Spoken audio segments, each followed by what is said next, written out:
80वां अध्याय। श्री कृष्ण के द्वारा सुदामा जी का स्वागत। राजा परीक्षित ने पूछा, भगवान प्रेम और मुक्ति के दाता पर ब्रह्म परमात्मा भगवान श्री कृष्ण की शक्ति अनंत है, इसलिए उनके माधुर्य और ऐश्वर्य से भरी लीलाएं भी अनंत है। अब हम उनकी दूसरी लीलाएं, जिनका वर्णन आपने अब तक नहीं किया है, सुनना चाहते हैं। ब्रह्मन, ये जीव विषय सुख को खोजते खोजते अत्यंत दुखी हो गया है।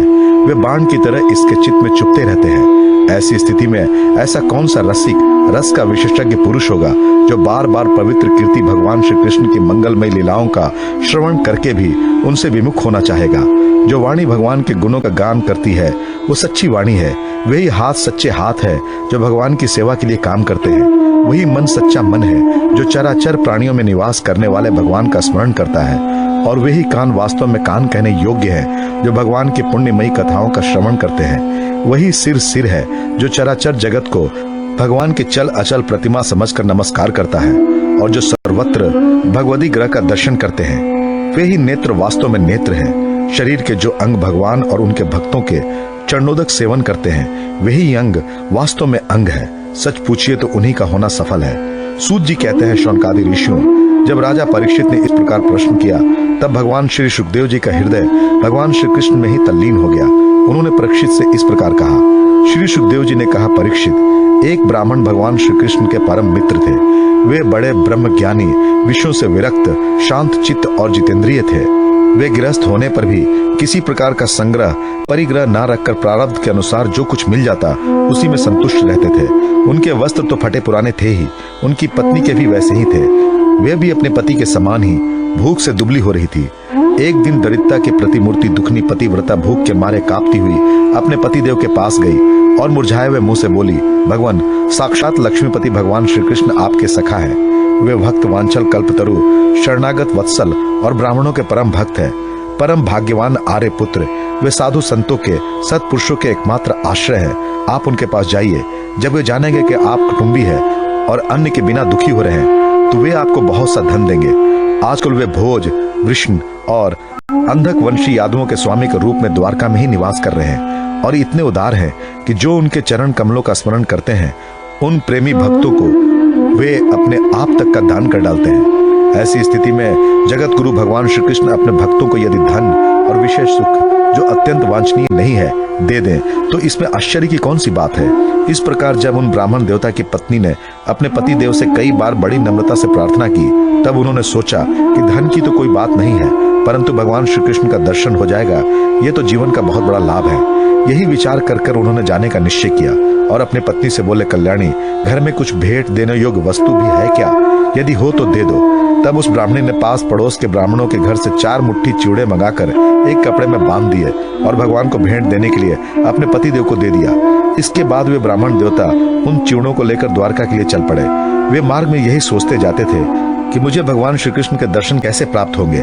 परीक्षित, द्वारका में पहुंचने पर वे ब्राह्मण देवता दूसरे ब्राह्मणों के साथ सैनिकों की 3 छावनियां और 3 ड्योढ़ियां पार करके भगवत कर्म का पालन करने वाले अंधक और विष्णु वंशी यादवों के महलों में जहां पहुंचना अत्यंत कठिन है वहां जहां पहुंचे। उनके बीच भगवान श्री कृष्ण के 16,000 रानियों के महल थे। उनमें से एक में उन ब्राह्मण देवता ने प्रवेश किया। वह महल खूब सजा सजाया अत्यंत शोभा युक्त था।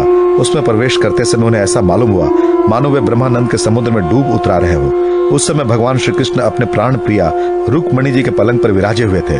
ब्राह्मण देवता को दूर से ही देखकर वे सहसा उठ खड़े हुए और उनके पास आकर बड़े आनंद से उन्हें अपनी भुजा पाश में बांध लिया। परीक्षित, परमानंद स्वरूप भगवान अपने प्यारे सखा ब्राह्मण देवता के अंग स्पर्श से अत्यंत आनंदित हुए।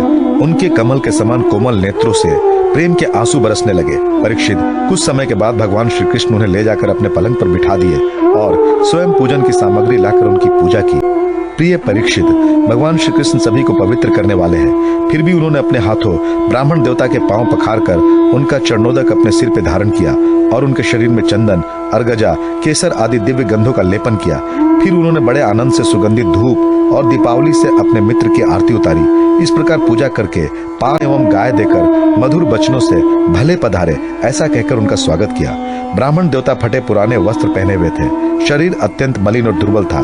देह की सारी नसें दिखाई पड़ती थी।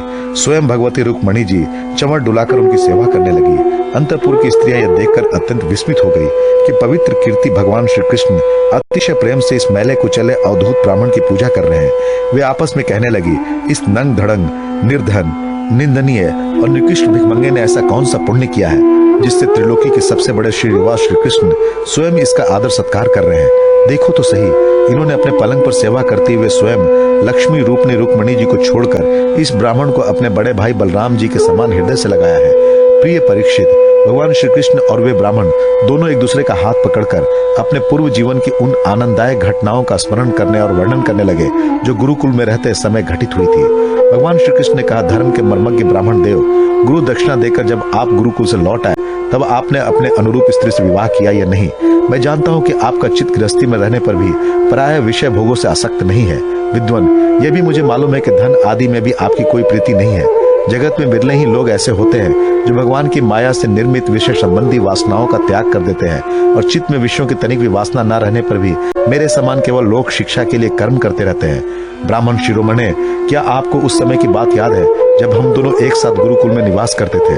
सचमुच गुरुकुल में ही द्विजातियों का अपने ज्ञातव्य वस्तु का ज्ञान होता है जिसके द्वारा वे अपने अज्ञान अंधकार से पार हो जाते हैं। मित्र, इस संसार में शरीर का कारण जन्मदाता पिता प्रथम गुरु है। इसके बाद उपनयन संस्कार करके सत्कर्मों की शिक्षा देने वाले दूसरा गुरु है, वो मेरे ही समान पूज्य है। तदनंतर ज्ञानोपदेश करके परमात्मा को प्राप्त कराने वाला गुरु तो मेरा स्वरूप ही है। वर्णाश्रमियों के ये 3 गुरु होते हैं। मेरे प्रिय मित्र, गुरु के स्वरूप में मैं स्वयं हूँ। इस जगत में वर्णाश्रमियों में जो लोग अपने गुरुदेव के उपदेशानुसार अनायास ही भव सागर पार कर लेते हैं, वे अपने स्वार्थ और परमार्थ के सच्चे जानकार हैं। प्रिय मित्र, मैं सबका आत्मा हूँ, सबके हृदय में अंतर्यामी रूप से विराजमान हूँ। मैं गृहस्थ के धर्म, पंच महायज्ञ आदि से, ब्रह्मचारी के धर्म, उपनयन, वेदाध्ययन आदि से, वानप्रस्थी के धर्म, तपस्या से और सब ओर से उपरत हो जाना, इस सन्यासी के धर्म से भी उतना संतुष्ट नहीं होता जितना गुरुदेव की सेवा शुश्रूषा से संतुष्ट हो जाता हूँ। ब्राह्मण, जिस समय हम लोग गुरुकुल में निवास कर रहे थे उस समय की वो बात आपको याद है क्या, जब हम दोनों को एक दिन हमारी गुरु पत्नी ने ईंधन लाने के लिए जंगल में भेजा था? उस समय हम लोग एक घोर जंगल में गए हुए थे और बिना ऋतु के ही बड़ा भयंकर आंधी पानी आ गया था। आकाश में बिजली कड़कने लगी थी। तब तक सूर्यास्त हो गया। चारों ओर अंधेरा ही अंधेरा फैल गया। धरती पर इस प्रकार पानी ही पानी हो गया कि कहाँ गड्ढा है कहाँ किनारा, इसका पता ही नहीं चलता था। वो वर्षा क्या थी, एक छोटा मोटा प्रलय ही था। आंधी के झटकों और वर्षा के बौछारों से हम लोग को बड़ी पीड़ा हुई। दिशा का ज्ञान न रहा। हम लोग अत्यंत आतुर हो गए और एक दूसरे का हाथ पकड़कर जंगल में इधर उधर भटकने लगे। जब हमारे गुरुदेव संदीपनी मुनि को इस बात का पता चला तब वे सूर्योदय होने पर अपने शिष्य हम लोगों को ढूंढते हुए जंगल में पहुंचे और उन्होंने देखा कि हम अत्यंत आतुर हो रहे हैं। वे कहने लगे, आश्चर्य है पुत्रों, तुम लोगों ने हमारे लिए अत्यंत कष्ट उठाया। सभी प्राणियों को अपना शरीर सबसे अधिक प्रिय होता है, परंतु तुम दोनों उसकी भी परवाह न करके हमारी सेवा में ही संलग्न रहे। गुरु के ऋणों से मुक्त होने के लिए सत शिष्यों का इतना ही कर्तव्य है कि वे विशुद्ध भाव से अपना सब कुछ और शरीर भी गुरुदेव की सेवा में समर्पित कर दे। द्विशिरोमणियों, मैं तुम लोगों से अत्यंत प्रसन्न हूँ। तुम्हारे सारे मनोरथ, सारी अभिलाषाएं पूर्ण हो और तुम लोगों ने हमसे जो वेदाध्ययन किया है वो तुम्हें सर्वदा कंठस्थ रहे तथा इस लोक एवं परलोक में कहीं भी निष्फल न हो। प्रिय मित्र, जिस समय हम लोग गुरुकुल में निवास कर रहे थे हमारे जीवन में ऐसी अनेकों घटनाएं घटित हुई थी। इसमें संदेह नहीं कि गुरुदेव की कृपा से मनुष्य शांति का अधिकारी होता और पूर्णता को प्राप्त करता है। ब्राह्मण देवता ने कहा, देवताओं के आराध्य देव जगत गुरु श्री कृष्ण, भला अब हमें क्या करना बाकी है, क्योंकि आपके साथ जो सत्य संकल्प परमात्मा है हमें गुरुकुल में रहने का सौभाग्य प्राप्त हुआ था। प्रभु, छंदों में वेद, धर्म, अर्थ, काम, मोक्ष, चतुर्वेद पुरुषार्थ के मूल स्रोत है और वे है आपके शरीर। वही आप वेदाध्ययन के लिए गुरुकुल में निवास करें। ये मनुष्य लीला का अभिनय नहीं तो और क्या है।